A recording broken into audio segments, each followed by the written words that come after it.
How to fix display or HDMI issues on Windows 11. Hi everyone, this is Rose from Create Login and Delete. Without further ado, let's dive right into the video.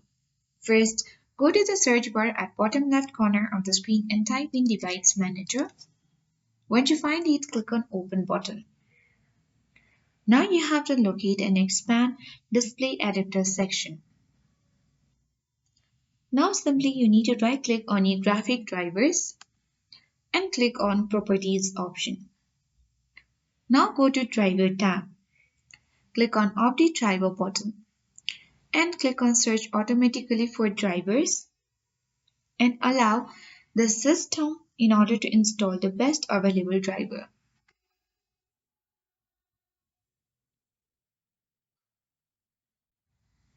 So here you can see that the best driver for your device are already installed.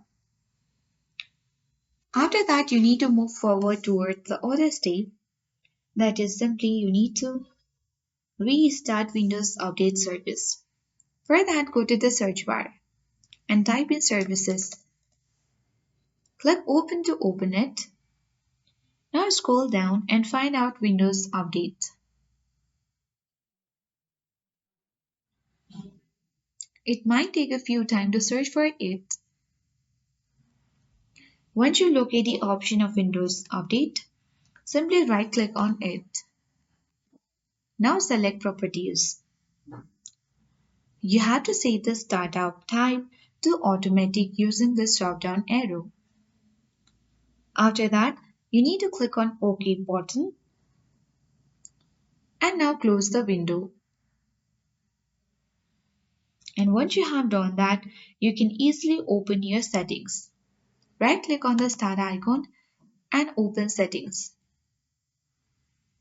Here you need to select Windows Update at bottom left corner of the toolbar and click on download and install all updates available on your Windows 11.